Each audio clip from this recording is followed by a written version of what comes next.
Hello à tous! Aujourd'hui, nouvelle vidéo dans laquelle je vais vous présenter les différentes pièces que j'aimerais coudre pour ce printemps. En fait, on va pas du tout être sur un haul tissu parce que vous allez voir, ce sont des tissus que j'ai depuis très longtemps ou que j'ai acheté récemment, mais il n'y en a pas énormément et ça n'a pas grand intérêt. Mais c'est plutôt une vidéo inspiration et association tissu-patron qui pourra peut-être vous donner de l'inspiration, vous aider à construire votre dressing de printemps. Allez, sans plus tarder, je vais vous présenter tous ces tissus, les différentes pièces que j'aimerais coudre dedans et d'autres petites pièces que j'ai en tête que j'aimerais coudre également. Et on commence tout de suite avec ce premier coupon de tissu que j'ai depuis belle lurette. En fait, à la base, c'est un tissu que mon papa a acheté pour que je lui fasse une housse pour son tambour qui a été faite dedans. Et en fait, c'est un tissu d'ameublement. Je peux pas vous dire où est-ce qu'il a été acheté, je me souviens plus. Je crois que c'était dans une boutique indépendante, mais je ne suis plus tout à fait sûre. Et puis bon, comme je vous disais, ça fait très longtemps, ça m'étonnerait que vous le retrouviez. Dans tous les cas, dans ce tissu, j'aimerais faire un sac. J'ai vu sur l'Instagram de Blooming Sewing un tutoriel pour faire un sac Cézanne-like, je crois. Donc en tout cas le petit tutoriel m'a énormément plu. Je me suis dit que c'était une bonne idée d'utiliser ce coupon de tissu pour faire ce petit sac. S'il m'en reste, je ferai d'autres petits accessoires je pense dedans. Rien n'est sûr, mais en tout cas un sac déjà pour ce printemps. Second tissu qui date, mais cette fois-ci je ne l'ai pas acheté, c'est ma grand-mère qui me l'a donné, c'est ce coton. En fait, à la base, je pense que ça doit être une nappe ou un drap plat, je suis pas tout à fait sûre, mais qui date de il y a très longtemps puisqu'il y a des initiales qui sont brodées dessus. Je ne sais pas où est-ce qu'elles sont. Et j'aimerais faire une chemise dans ce coton. Alors, c'est un coton qui est quand même un petit peu épais, pas trop non plus, un petit peu moins que celui que je viens de vous présenter. Donc pour faire une chemise, ce sera tout à fait adapté, d'autant plus qu'elle sera pas du tout transparente, c'est l'avantage, parce qu'avec le blanc, c'est toujours un petit peu transparent, on va dire. Donc là, vous voyez, on voit pas du tout ma main à travers. Et donc je me disais que faire une chemise pour utiliser ce tissu qui date un petit peu, ça pourrait être une bonne idée. Alors pour cette chemise, j'ai pas du tout d'idée en tête pour le patron. Par contre, je sais que j'aimerais avoir des manches bouffantes au niveau du poignet, qu'elles soient quand même assez courtes entre guillemets et qu'on ait un long poignet boutonné, donc pour un effet un petit peu rétro. Je pense que pour ce printemps, ça va être assez sympa. Des draps plats comme celui-ci ou bien des nappes, puisque je peux toujours pas vous dire ce que c'est.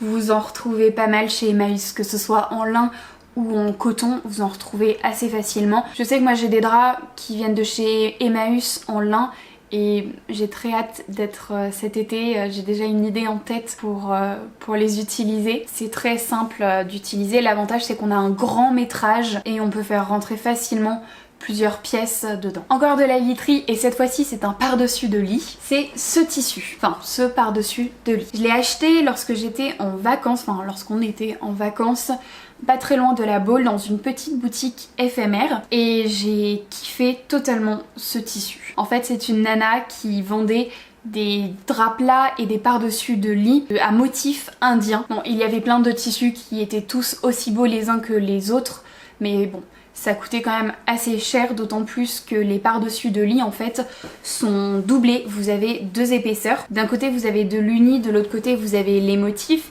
Et en fait c'est un petit peu comme matelassé avec des fils blancs et rouges sur celui-ci en tout cas. Et tout ça c'est fait à la main en fait. Les motifs sont tamponnés à la main et genre trop beau. D'ailleurs, je vais vous montrer, j'ai un tampon que la nana m'a donné. En fait, c'est tamponné avec ce type de tampon. Bon, ça c'est une petite pièce, mais vous en avez des plus grandes. Et celle-ci n'a aucun rapport avec les motifs que j'ai sur le tissu, sur la par-dessus de lit que j'ai acheté. Mais voilà, vous avez également d'autres motifs. Et ces tampons sont trempés dans la peinture et sont tamponnés sur le motif, sur le tissu pour créer le motif. Et il se répète continuellement, donc c'est carrément canon. J'aime beaucoup trop ce tissu et c'est aussi tout ça, le fait que ce soit fait à la main etc, ça coûte quand même assez cher, donc forcément je ne pouvais pas craquer sur plus de pièces que ça même si j'ai quelques regrets quand même. Mais voilà, en tout cas j'ai choisi celui-ci, j'aime beaucoup les motifs et j'ai pour but, j'espère que ça rentrera, de faire une petite veste et un petit short. Alors le short très basique, un short taille élastique, je vais vous montrer. Dans ce tendance couture en fait vous avez ce modèle là de pantalon. Vous verrez peut-être pas super bien mais en fait c'est un pantalon taille élastique et je me dis que couper plus court pour que ce soit un short, ça fonctionnera très très bien. À la base c'est vraiment le type de vêtement que je voudrais faire dedans.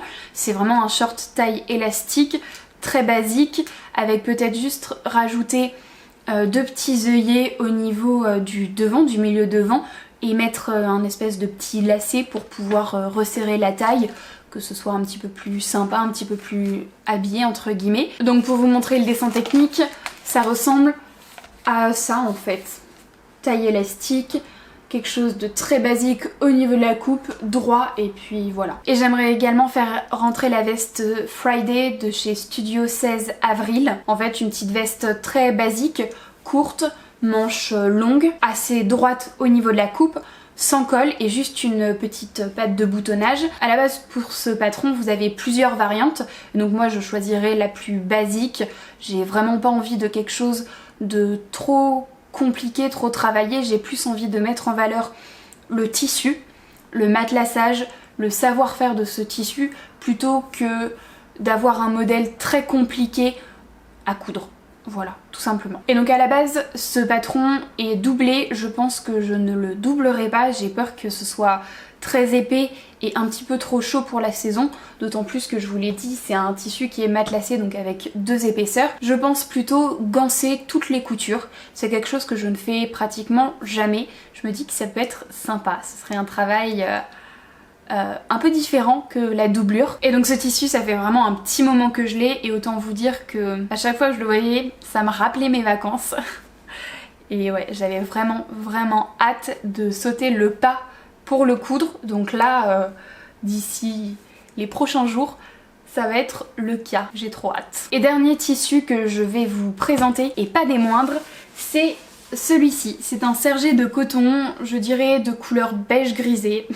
Un peu compliqué à décrire, que j'ai acheté dans la boutique lyonnaise Agnès B. En fait dans cette boutique, à l'étage, vous avez les surplus de stock de tissus qui ont été utilisés pour confectionner leur collection, leurs vêtements. Du coup j'ai acheté 4 mètres de ce tissu. Alors à la base je pensais faire la saharienne de Française une fois et finalement je me suis dit qu'avec ce grand métrage que j'ai pris, pourquoi pas faire un pantalon et une veste. Donc pour le bas, j'ai pensé au pantalon Fluette de chez Singulière. Donc j'ai déjà imprimé et découpé le patron. Et c'est un pantalon qui est assez large en bas, en fait plutôt coupe flair. Et je vais peut-être encore plus élargir le bas de quelques centimètres pour vraiment amplifier cet effet flair au niveau du bas. Voilà, je me dis que je pourrais toujours retailler si ça ne me convient pas trop. Et a priori il met plutôt bien la taille en valeur, d'autant plus qu'il a une découpe à l'arrière. Je pense que c'est pour cacher les pinces et enlever un petit peu le surplus de matière que l'on peut avoir vu qu'on a le volume de fesses et en même temps le creux du dos. On verra, j'ai jamais fait ce patron, je l'ai acheté il y a peu de temps. Et je ne connais pas du tout cette marque, c'est la première fois que je teste un patron de cette marque. Et au niveau des fournitures, je les ai donc je peux vous les montrer. Je vais utiliser ces petits boutons dorés, c'est des boutons jeans pour la braguette tout simplement. Et je vais également faire des surpiqûres sur tout le pantalon pour marquer un petit peu l'effet jean du tissu. Je pense dans un fil blanc, mais je l'ai pas encore acheté. Et la veste que j'ai prévu de faire, c'est simplement la surchemise Ria. Alors Ria, c'est un patron de la marque Fibre Mood, qui est une surchemise très longue, comme c'est bien la tendance, comme ça a été bien la tendance cet hiver. Moi je vais la raccourcir parce que déjà j'ai pas suffisamment de tissu et que c'est un vêtement qui sera porté pour cette saison, donc ça n'a pas de rapport d'avoir un vêtement très long. Et puis j'ai pas très envie non plus. Donc je vais la raccourcir, je pense, pour qu'elle arrive au niveau du bassin. D'ailleurs j'ai trouvé mon inspiration sur l'Instagram de Andrea Perron. Elle a réalisé la surchemise Ria et elle l'a faite en version courte et j'ai vraiment adoré sa version. Au niveau des boutons pour cette surchemise, je sais pas trop ce que je vais faire. J'ai pas envie d'avoir des boutons dorés. Je pense que pour le coup ça fera un petit peu trop tape à l'œil. Alors soit je mettrai des boutons en nacre comme ceci. Ceux-ci je les ai achetés chez Emmaüs. Ou alors j'opterai pour des boutons effet écaille ou pour des boutons pression, mais quelque chose de quand même assez neutre on va dire, pas trop tape à l'œil, pas trop visible. Au niveau des tissus, c'est tout ce que j'avais à vous présenter. Par contre, il y a un tissu que j'aimerais m'acheter et faire également une chemise, cette fois-ci avec un très large col, très vintage comme ce qu'on voit partout. Ça j'aime beaucoup. Et donc c'est ce tissu des Coupons de Saint-Pierre, un petit tissu en coton blanc avec des petits citrons. J'aime trop, je trouve ça trop mignon. D'autant plus que si vous me connaissez, le citron est l'un de mes fruits préférés, genre j'adore le citron. Et autre chose que j'aimerais potentiellement me coudre pour ce printemps, c'est un pyjama. Il y a quelques temps j'étais abonnée à Make My Lemonade et donc j'avais récupéré tous les patrons. Et donc ça je pars sur le patron de pyjama Amour. Le problème c'est que, enfin le problème, pas vraiment, mais en fait c'est une chemise et un short et j'ai pas trop envie d'avoir un short comme bas de pyjama pour le moment. Je préférerais un pantalon, donc sinon je peux très bien partir sur le patron Julio qu'elles avaient fait en collaboration avec Princesse Tam Tam, pourquoi pas. Sinon je reprends mon tendance couture et je repars sur le même modèle de bas en fait, le pantalon à taille élastique et je fais la version 4 en fait, celle-ci, donc avec un bas taille élastique très droit, très classique et ça fonctionnera très bien en bas de pyjama. Voilà, je sais pas trop. Et puis il faut encore que je choisisse le tissu, mais je me dis que déjà coudre tout ça, ce sera déjà une bonne chose et on pourra voir ensuite et attaquer la suite. Cette vidéo est maintenant terminée, j'espère qu'elle vous aura plu et que vous aurez peut-être trouvé quelques inspirations pour votre dressing de printemps. Moi j'avais vraiment hâte de vous la tourner pour pouvoir enfin coudre tous ces tissus. Je vous avoue que depuis quelques jours, je me prépare, j'imprime mes patrons, je commence à scotcher, etc. Tellement j'ai hâte et c'est ce que je vais faire juste après avoir coupé la caméra. Si cette vidéo vous a plu, n'hésitez pas à la liker et à la partager. Dans tous les cas, on se retrouve dans les commentaires si vous avez des questions ou pas forcément, si vous avez envie de parler avec moi. Et surtout, n'hésitez pas à me dire ce que vous avez prévu de coudre pour ce printemps, pour m'inspirer, moi, à nouveau. Je vous fais de très très gros bisous. Bye!